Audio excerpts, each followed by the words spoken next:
রমাদান মাসের মধ্যে একটা রাত আছে, যে রাতের নাম হচ্ছে লাইলাতুল কদর। আমি আশা করি আপনারা সবাই এই সূরাটা জানেন। বা'দা আউযু বিল্লাহি মিনাশ শাইতানির রাজিম, ইন্না আনজালনাহু ফি লাইলাতুল কদর। নিশ্চয়ই আমি কোরআনকে নাজিল করেছি লাইলাতুল কদরে, ভাগ্য রজনীতে। ওয়া মা আদরাকা মা লাইলাতুল কদর।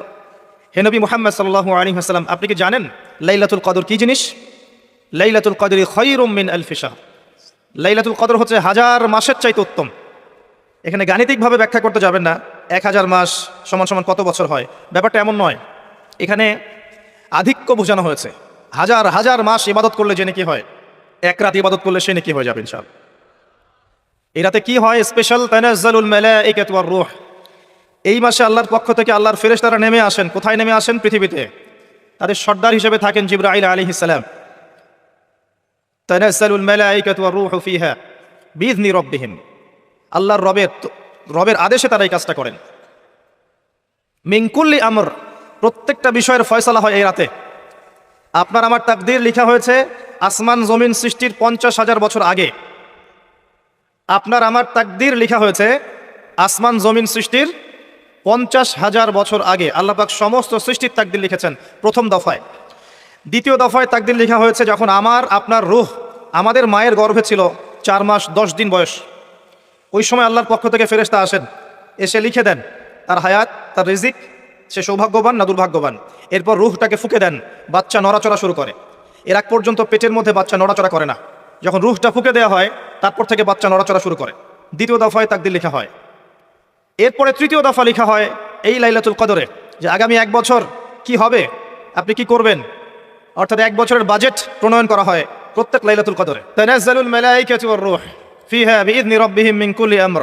এই রাতের আরেকটা বৈশিষ্ট্য হচ্ছে সালামুন হিয়া হাত্তা মাতলাইল ফজর। ফজর পর্যন্ত এই রাতে শান্তি শান্তি শান্তি শান্তি প্রশান্তি বজায় থাকে। এই রাতে আপনি যে দোয়া করবেন, যে কোনো দোয়াই করবেন, যদি আপনার রিজিকটা হালাল হয় ইনশাআল্লাহ কবুল হয়ে যাবে, যে কোনো দোয়া। এই রাতে যারা ইবাদত করে দাঁড়িয়ে দাঁড়িয়ে, তাদের চতুর্দিকে ফেরেশতারা সমবেত হন, তাদের দোয়ায় তারা শরীক হন, তাদের জন্য দোয়া করতে থাকেন। ঠিক তখনই দেখবেন মুমিন বান্দার চোখ দিয়ে টপটপ করে পানি পড়া শুরু হয়েছে। আপনি ফিল করতে পারবেন যে আপনার দোয়া আল্লাহ কবুল করছেন। এই রাতের ইবাদতকে 1000 মাস দিয়ে গুণ করলেও কখনো সমান হবে না। একটা রাত ইবাদত করলে আপনি হাজার হাজার মাসের নেকি পাচ্ছেন। এই সুযোগটাকে ছেড়ে দেওয়া যায়? কবে এই রাত স্পেসিফিকলি বলা যাবে না 27 তারিখেই, স্পেসিফিকলি বলা যাবে না যে 21-এর রাতেই, 23-এর রাতেই বা 25-এর রাতেই, নির্দিষ্ট করে বলার কোনো সুযোগ নাই। নবী সাল্লাল্লাহু আলাইহি ওয়াসাল্লাম লাইলাতুল কদর পেয়েছেন এবং ওই রাতে বৃষ্টি হচ্ছিল। তিনি সেজদা করছেন, তার কপালের মধ্যে মসজিদে নববীর যে মাটি আছে এই মাটির কাদা লেগেছিল। তখন কিন্তু মসজিদ টাইলস ফিটিং ছিল না।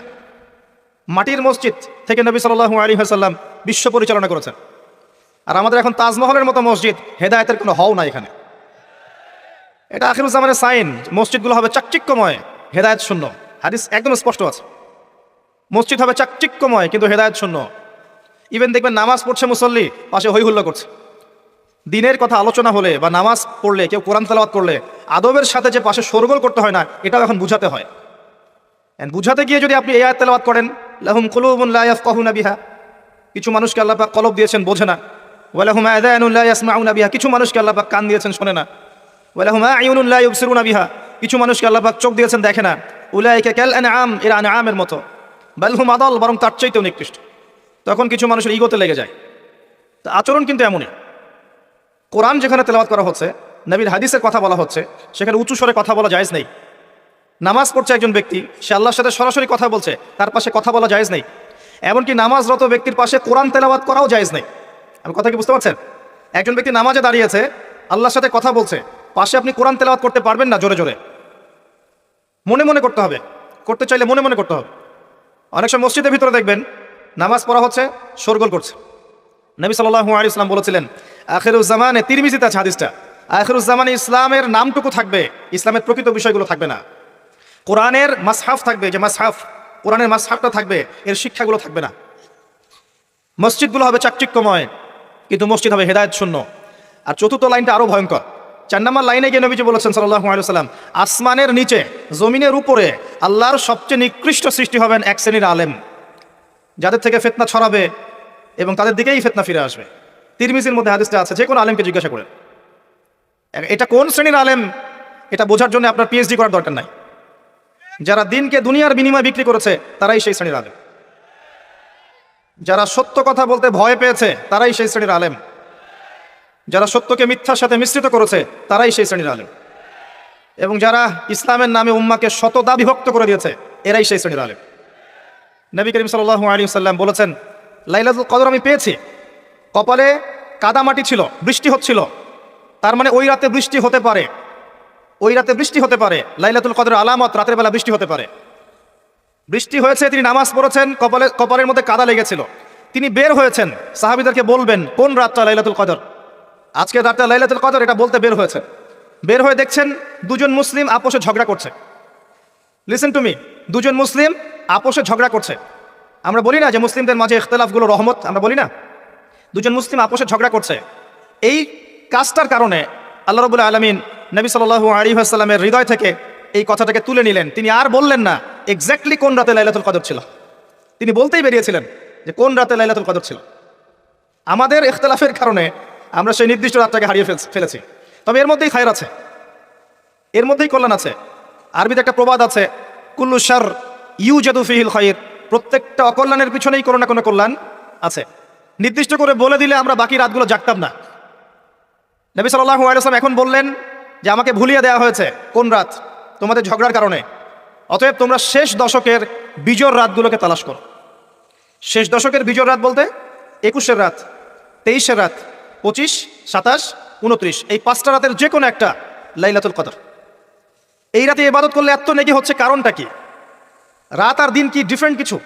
প্রত্যেক রাতেই কিন্তু আল্লাহ পাক প্রথম আসমানে নেমে আসে, প্রত্যেক রাতে, শুধু শবে বরাতের রাতে নয়, শুধু নিসফে শাবানের রাতে নয়, কিন্তু প্রত্যেক রাতেই আল্লাহ পাক প্রথম আসমানে নেমে আসেন। তিনি কিভাবে নেমে আসেন এটা ব্যাখ্যা করার দরকার নেই আমাদের। আল্লাহ পাক বলেছেন নেমে আসি, বাস আসি। কারণ সবকিছু আমরা যুক্তি, বিজ্ঞান, দর্শন দিয়ে প্রমাণ করতে পারবো না। পারবো? সায়েন্সকে জিজ্ঞাসা করেন যে স্বপ্নের ব্যাখ্যা কি, ঘুম কাকে বলে, আত্মা কাকে বলে, আত্মা কঠিন না তরল না বায়বীয়, পারবে সায়েন্স ব্যাখ্যা করতে? কবরের আযাব কি, জিন জাতি কি, জিন জাতি কাকে বলে, জিন জাতি কেমন দেখতে, মালায়েকা কেমন, তারা কিভাবে কাজ করে, তাদের ফাংশন কি, তারা কি ব্যাখ্যা করতে পারবে? আমাদের একটা চেতনা তৈরি হয়েছে, সায়েন্স যা বলবে তাই সত্য। এই চেতনা পুরোপুরি সত্য নয়। কোরআন এবং সুন্নাহ, আল্লাহ এবং তার রাসূল যা বলবেন সেটাই চূড়ান্ত সত্য। এর বাইরে সত্য মিথ্যার চূড়ান্ত কোনো মানদণ্ড নাই। হ্যাঁ, সায়েন্সের ভিত্তি আমরাই দিয়েছি, এটা অমুসলিমরা দেয়নি, এর ভিত্তি মুসলিমরা দিয়েছে। পরবর্তীতে এরা এর উপর ঘষা মাজা করেছে। এখন সায়েন্টিফিক এবং টেকনোলজিক্যাল রেভলিউশন আসছে পশ্চিমা সভ্যতা থেকে। এই সভ্যতার ধারক বাহক ছিলাম আমরা। সভ্যতা এদের দ্বারা শুরু হয়নি, সভ্যতা নবীদের দ্বারা শুরু হয়েছে। তো সবকিছু সায়েন্স দিয়ে ব্যাখ্যা করা যাবে এমন নয়, কারণ সায়েন্সের সীমাবদ্ধতা আছে, আল্লাহর জ্ঞানের কোনো সীমাবদ্ধতা নাই। তো আল্লাহ নেমে আসেন, ব্যাস নেমে আসেন। নেমে এসে আল্লাহ পাক কি বলেন? আল্লাহ পাক 3টা কথা বলেন। রাতের শেষ অংশ, রাতকে ভাগ করেন। যদি 6টার সময় রাত শুরু হয়, রাত কিন্তু রাত 12টায় শুরু হয় না, সূর্য ডুবে গেলেই রাত শুরু হয়, এটাই ইসলাম। এখন 6টা থেকে আপনি এই 5টা পর্যন্ত সময়টাকে 3 ভাগে ভাগ করেন। শেষের অংশ ধরে নেন যে 1টা থেকে 5টা, কথার কথা আমি এস্টিমেট করলাম, এই সময়টুকুতে আল্লাহ রাব্বুল আলামিন কাছে নেমে আসেন প্রথম আসমানে, অর্থাৎ তার রহমত নিকটবর্তী হয় এবং তিনি আহ্বান করতে থাকেন 3টা জিনিস। 1, কে আছো? আমার কাছে কিছু চাইবে, যা চাইবে আমি তাই দিব। 2, কে আছো? আমার কাছে ক্ষমা চাইবে, আমি তোমাকে মাফ করে দেব। 3, কে আছো? কে আছো? আমাকে ডাকবে, আমি তোমার ডাকে সাড়া দেব। মানে এই সময় আপনি যা চাইবেন ইনশাআল্লাহ, আপনার আকীদায় যদি শিরক না থাকে, আমলে যদি বেদাত না থাকে এবং আপনার রিজিক যদি হালাল হয়, ইনশাআল্লাহ তাআলা আপনার দোয়া কবুল করা হবে। আল্লাহ পাক প্রত্যেক রাতেই নেমে আসেন। তাহলে লাইলাতুল কদরকে এত স্পেসিফিকলি ইম্পর্টেন্স দেওয়ার কারণ কি? একটাই কারণ, মনে রাখবেন, লাইলাতুল কদরকে মর্যাদামণ্ডিত করার এবং রমাদান মাসকে শ্রেষ্ঠ মাস মর্যাদামণ্ডিত করার একটা কারণ, only one reason behind it, সেটা হচ্ছে এই মাসে এবং এই রাতে আল কোরআন নাজিল হয়েছে। কথা কি বুঝতে পারছেন? কোরআন নাজিলের কারণেই এই মাসটা মহামান্বিত, কোরআন নাজিলের কারণেই এই রাতটা সম্মানিত। ইন্না আনজালনাহু ফি লাইলাতুল কদর। আসুন সামনে যাই। নবী করিম সাল্লাল্লাহু আলাইহি ওয়াসাল্লাম যখন এই জাহিলি যুগে বাস করছেন, এই লাইলাতুল কদরে রমাদান মাসে আল্লাহ পাক কোরআন নাজিল করলেন। কি জন্য নাজিল করলেন? কারণ এই সমাজটাকে পরিবর্তন করার জন্যে, সমাজের জাহিলিয়াতগুলোকে দূর করার জন্যে নবী করিম সাল্লাল্লাহু আলাইহি ওয়াসাল্লাম প্রচণ্ড ফিকির করতেন, কি করা যায়, কি করলে মানুষগুলো শিরক ছেড়ে দিবে, কি করলে সুদ বন্ধ হবে, কি করলে মাদক থেকে মানুষ দূরে থাকবে, কি করলে নারীর সম্মান বৃদ্ধি পাবে, তিনি ভাবতেন। কিভাবে গোত্রীয় হানাহানি বন্ধ করা যায়, তিনি এগুলো ভাবতে থাকতেন। হেরা গুহায় বসে তিনি এগুলো ভাবতেন, কি করা যায়। যুবক বয়সে তিনি হিলফুল ফুজর তৈরি করেছেন এগুলো সমস্যা দূর করার জন্য, কিন্তু পরিপূর্ণরূপে সফল হয়েছেন বলতে পারি না আমরা, কারণ তখন ওহী আসেনি।